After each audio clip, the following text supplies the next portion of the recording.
Middle east में युद्ध के बीच दुनिया की सबसे अहम समुद्री ऊर्जा गलियों में शामिल हॉर्मुज स्ट्रेट पर संकट एक बार फिर गहराता जा रहा है। संयुक्त अरब अमीरात ने ईरान पर हॉर्मुज स्ट्रेट में Abu Dhabi national oil company ADNOC की एक जहाज पर हमला करने का आरोप लगाया है।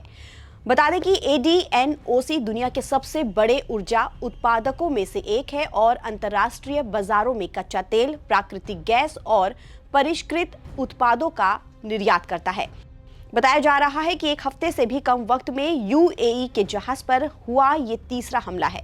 गनीमत ये रही कि इस हमले में किसी के घायल होने की खबर नहीं है, लेकिन दुनिया के सबसे अहम तेल रास्तों में शामिल हॉर्मुज में बढ़ते तनाव ने शिपिंग और ऊर्जा सुरक्षा को लेकर चिंता बढ़ा दी है। वहीं ईरान और कतर के बीच भी ठन गई है। ईरान का कहना है कि उसके 3 पायलट कतर की हिरासत में हैं, जिन्हें वापस भेजा जाना चाहिए। UAE की सरकारी तेल कंपनी ADNOC के मुताबिक उसका एक जहाज शुक्रवार को हॉर्मुज से गुजर रहा था, तभी उसे निशाना बनाया गया। कंपनी ने कहा कि स्थिति को काबू में ले लिया गया है। UAE के विदेश मंत्रालय ने हमले की निंदा करते हुए ईरान से ऐसे हमले रोकने और हॉर्मुज को पूरी तरह से खोलने की मांग की है। UAE ने कहा है कि यह हमला संयुक्त राष्ट्र सुरक्षा परिषद के प्रस्ताव 2817 का उल्लंघन है, जिसमें समुद्री रास्तों की स्वतंत्रता और वाणिज्यिक जहाजों की सुरक्षा के महत्व पर जोर दिया गया है। इससे एक दिन पहले UAE ने 2 और ADNOC टैंकरों पर हमले के लिए भी ईरान को जिम्मेदार ठहराया था। उन घटनाओं में मामूली नुकसान हुआ था, लेकिन कोई घायल नहीं हुआ। ईरान के रिवॉल्यूशनरी गार्ड्स पहले चेतावनी दे चुके हैं कि अगर कोई जहाज उसके विरोधियों से जुड़ा है या ईरानी निर्देशों का पालन नहीं करता तो उसे निशाना बनाया जा सकता है। जहाज पर नए हमले ऐसे वक्त में हो रहे हैं जब हॉर्मुज में व्यावसायिक जहाजों की आवाजाही पहले से ही बेहद कम हो चुकी है।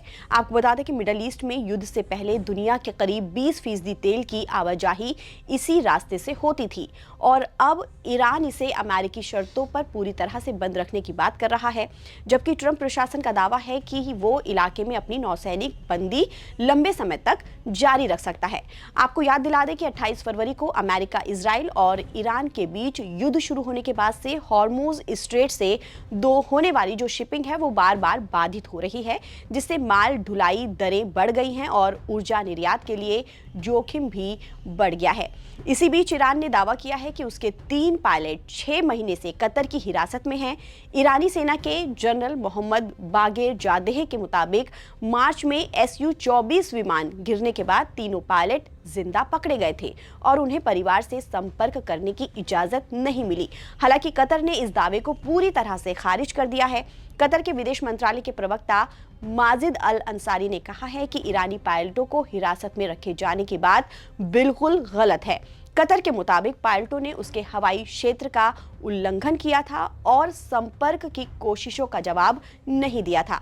बाद में सर्च और बचाव टीमों को एक पायलट के अवशेष मिले और ईरान से शव सौंपने के लिए संपर्क किया गया।